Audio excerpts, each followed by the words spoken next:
बच्चों अब निकालिए अपनी हिंदी की उत्तर पुस्तिका और हमेशा की तरह यहाँ पर दिनांक लिख लीजिए और इस तरह से हेडिंग लिखेंगे द्वित्व व्यंजन और संयुक्त व्यंजन। इसको रेखांकित कर दीजिएगा। फिर एक सीधी लाइन आप खींचेंगे तो आपके दो खाने बन जाएंगे। अब यहाँ पर आप द्वित्व व्यंजन के शब्द लिखेंगे और यहाँ पर संयुक्त व्यंजन के शब्द, जिनको आप आधा अक्षर भी कहते हैं। सबसे पहला शब्द हमने लिया है धक्का। फिर अन्न। अन्न मतलब अनाज, गेहूं, दाल, चावल जो आप खाते हैं उसको कहते हैं अन्न। मिट्टी। सम्मान। सम्मान करना मतलब किसी को इज्जत देना। थोड़े ही शब्द आज हम आपको लिखवाएंगे। और अब संयुक्त व्यंजन के कुछ शब्द देख लेते हैं। ये है शब्द। ये शब्द आप बहुत बार पढ़ भी चुके हैं और लिख भी चुके हैं, लेकिन आधा अक्षर का ये शब्द हम आपको आज इसलिए लिखवा रहे हैं कि आधा अक्षर लिखते कैसे हैं ये समझ लीजिए। फिर वाक्य।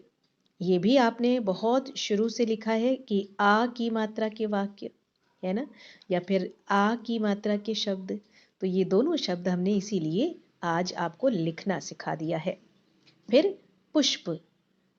पुष्प मतलब फूल। आदित्य। आदित्य मतलब सूरज। बच्चों एक बात का ध्यान रखिएगा कि जो भी आधा अक्षर आप लिखते हैं ये बाद वाले अक्षर से चिपका के लिखिएगा, क्योंकि अगर इसको आप अलग छोड़ देंगे तो ये गिर जाएगा। ये तो मैं आपको समझाने के लिए कह रही हूँ, लेकिन अगर इसको सपोर्ट मिल जाएगा पीछे वाले व्यंजन का, पीछे वाले अक्षर का, तो इसको कोई दिक्कत नहीं होगी। और इसी तरह से आप बोलते भी हैं। आदित्य त्य एक साथ बोल रहे हैं ना। तो इन बातों का ध्यान रखकर आप अपना काम करेंगे और जब आपका काम पूरा हो जाए तो द्वित्व व्यंजन को गहरे नीले रंग से रंग दीजिएगा और संयुक्त व्यंजन को गहरे हरे रंग से। तो इस तरह से आपका कार्य बहुत सुंदर लगेगा। और फिर एक बार पुनरावृत्ति अवश्य कर लीजिएगा। फिर मम्मी या पापा से हस्ताक्षर करवा कर गूगल क्लासरूम में समय से भेज दीजिएगा। धन्यवाद। और बच्चों अब निकालिए मेधा पुस्तक का पृष्ठ 40। आइए थोड़ी सी द्वित्व व्यंजन की रीडिंग कर लेते हैं। मक्का चक्का, बच्चा सच्चा, खट्टा पट्टा। पट्टा का पट्टी हमने अभी आपको बताया है, दोनों का अर्थ अलग अलग होता है, ध्यान रखिएगा।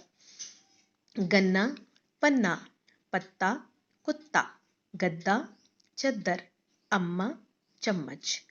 तो आपने देखा कि इन शब्दों में एक आधा और एक पूरा अक्षर है, व्यंजन है और ये एक ही है।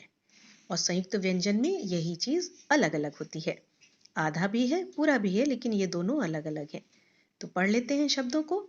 नन्हा कान्हा, अच्छा गुच्छा, चिट्ठी गट्ठर, क्यारी क्या, नित्य सत्य, व्यय व्यय मतलब खर्च करना, व्यापार व्यापार मतलब बिजनेस, विघ्न कृतघ्न कृतघ्न मतलब किसी का एहसान नहीं मानना, प्राप्त समाप्त, द्वेष द्वारा, संबद्ध श्राद्ध, ब्रह्मा ब्रह्मांड।